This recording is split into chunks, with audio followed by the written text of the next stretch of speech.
Esperança na solidão. Encontrando Deus no deserto, de Elizabeth Elliot, capítulo 6.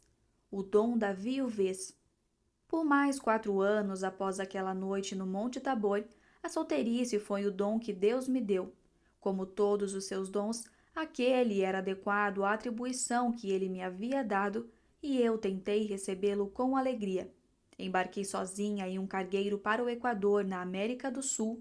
Estudei espanhol e depois fui trabalhar na selva ocidental, reduzindo a escrita a uma língua indígena ágrafa.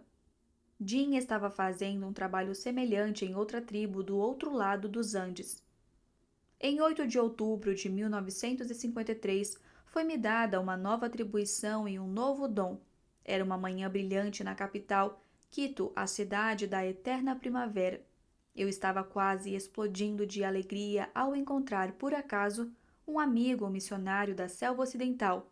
Ele conversou sobre os assuntos de que precisava cuidar naquele dia e depois perguntou: E você, o que está fazendo? Bem, disse eu, entre outras coisas, vou me casar esta manhã às 10 horas.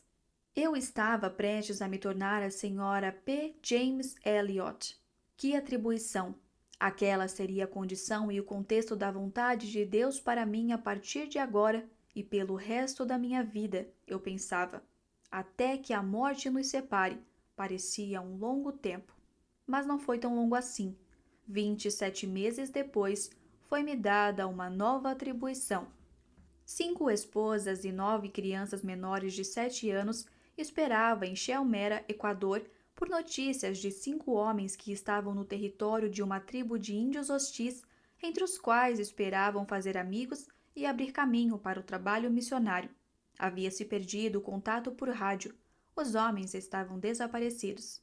A vida tinha que continuar. Hordas de pessoas haviam chegado para ajudar e elas careciam de comida e de camas. Bebês tinham de ser alimentados e centenas de fraldas precisavam ser trocadas e lavadas. Não havia pampers naquela época. Madge Saint, sempre eficiente, administrava tudo. Sua casa era o centro da Operação Alca. Seu marido, o piloto, estava desaparecido. Ela permaneceu sentada ao rádio, hora após hora, esperando notícias das equipes de resgate. Enquanto ajudava as outras esposas com hóspedes e bebês, eu aproveitava cada momento livre para vasculhar minha Bíblia em busca de promessas de que Jim voltaria. Encontrei uma, que esperançosamente apliquei à minha situação. Jacó voltará e ficará tranquilo e em sossego. Eu sabia que Jacó era a forma hebraica de James. A isso, acrescentei a oração do salmista. Lembra-te da promessa que fizeste ao teu servo, na qual me tens feito esperar. Bem como o versículo que minha querida mãe espiritual, Mamãe Cunningham, sempre me dava em suas cartas. E o Deus da esperança vos encha de todo gozo e a paz no vosso crer. Eu estava montando um belo pacote para nele depositar a minha fé. Esperamos, agarrando-nos com todas as forças a cada fragmento de esperança, qualquer um que fosse. Enfim, uma mensagem de rádio. Um corpo avistado do avião. Espera, minha filha, escrevi em meu diário, citando a palavra de Noemi para Ruth.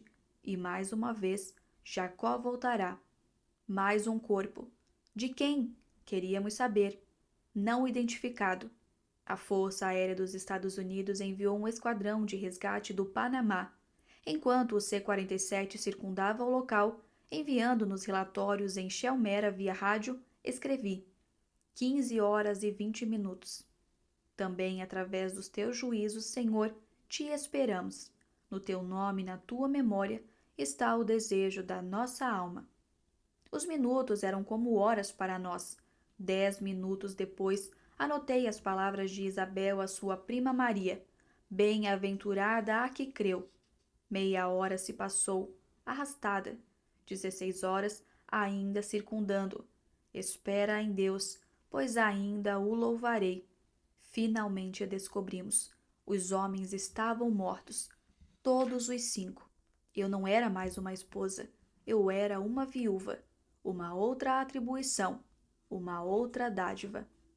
Não pense de modo algum que foi esse o pensamento que me ocorreu no instante em que a notícia chegou. Provavelmente, ah, Senhor, era tudo o que eu conseguia pensar, atordoadas como todas nós estávamos. Ao longo dos anos, um passo de cada vez, à medida que procurava sondar o mistério do sofrimento, o qual é impossível sondar, comecei a ver que há um sentido em que tudo é uma dádiva, até a minha viuvez. Espero poder explicar. Não haveria viuvez se não houvesse morte. A Bíblia chama a morte de inimiga. Não haveria divórcio se não houvesse pecado. O pecado é inimizade contra Deus.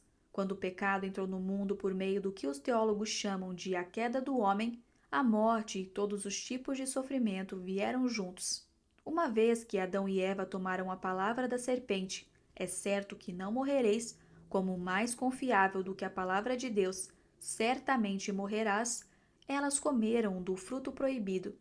Essa declaração de dependência, uma orgulhosa afronta contra o que haviam sido criados para ser, teve consequências que afetam todos os seres humanos que já viveram. Mas Deus ainda nos ama. Sabemos disso porque a Bíblia assim nos diz. C.S. Lewis escreveu, de modo terrível e surpreendentemente verdadeiro, somos objetos de seu amor. Você pediu um Deus amoroso. Você tem um. O grande espírito que você invocou tão levianamente, o Senhor de aspecto terrível, está presente. Não uma benevolência senil que, de modo sonolento, deseja que você seja feliz do seu próprio modo. Não a filantropia fria de um magistrado consciencioso, nem o cuidado de um anfitrião que se sente responsável pelo conforto de seus convidados, mas o próprio fogo consumidor, o amor que fez os mundos, persistente como o amor do artista por sua obra e despótico como o amor de um homem por seu cão, providente e venerável como o amor de um pai pelo filho, ciumento, inexorável, exigente como o amor entre os sexos. Esse amor inexorável me permitira ficar viúva, mas me permitira ficar não é a expressão adequada. Agora ela me soa até medíocre, pois o Senhor dos Exércitos é absolutamente soberano.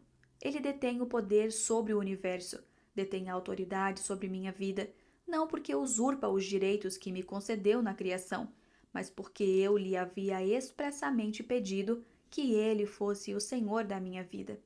Tão fervorosamente quanto uma criança, uma adolescente e uma mulher podem orar, eu havia orado. Faça-se a tua vontade. A chegada dessa autoridade transcendente à vida de alguém está destinada a ser uma coisa ativa, às vezes um imenso distúrbio. Aquela era uma dessas ocasiões. Deus havia feito mais do que apenas permitir que algo acontecesse comigo. Não conheço maneira mais precisa de colocar isso do que dizer que ele havia me dado algo. Ele me dera uma dádiva, a viuvez. Como posso eu dizer uma coisa dessas? Deus não nos conduz imediatamente para a glória. Nós continuamos vivendo em um mundo fragmentado, sofrendo de uma forma ou de outra os efeitos do pecado, às vezes o nosso, às vezes o de outrem. No entanto, eu passei a enxergar até mesmo o sofrimento, pelo poder transformador da cruz, como uma dádiva. Afinal, neste mundo caído, em nossa tristeza, ele nos dá a si mesmo. Em nossa solidão, ele vem ao nosso encontro, assim como veio a George Madison, como o amor que nunca o abandonaria. Em sua morte, Jesus Cristo nos deu vida. A disposição do Filho de Deus de se entregar nas mãos de criminosos tornou-se a maior dádiva já concedida, o pão do mundo, por mercê partido. Assim, a pior coisa que já aconteceu no mundo tornou-se a melhor coisa que já aconteceu. O mesmo pode acontecer conosco. Na cruz de Jesus, nossas cruzes se transformam em dádivas. O amor que nos chama à existência, que nos atrai para si mesmo, que nos torna sua noiva, dá a sua vida por nós e diariamente nos coroa de bondade e terna misericórdia. Tal amor nunca, não importa o que sintamos em nossa solidão, nos abandonará. Eu nunca. No grego há 5 negativas diferentes aqui. Nunca, nunca, nunca, nunca te deixarei, nem te abandonarei. Quando falo da dádiva da viuvez, não quero dizer que Deus os tornou viúvas. Ele não inspirou os índios Auca a atirarem suas lanças, tampouco assegurou que elas, em seguida, atingissem o alvo. Ele não causa câncer nas pessoas, não faz com que um bebê nasça com deformidades, nem persuade maridos e esposas a se divorciarem. Esses são alguns dos males que resultam da decisão do homem de desobedecer. No jardim do Éden, ele escolheu a morte como Deus lhe havia dito claramente de antemão. Ainda somos igualmente livres para escolher, assim como são igualmente inexoráveis as consequências, mas também assim é o seu amor.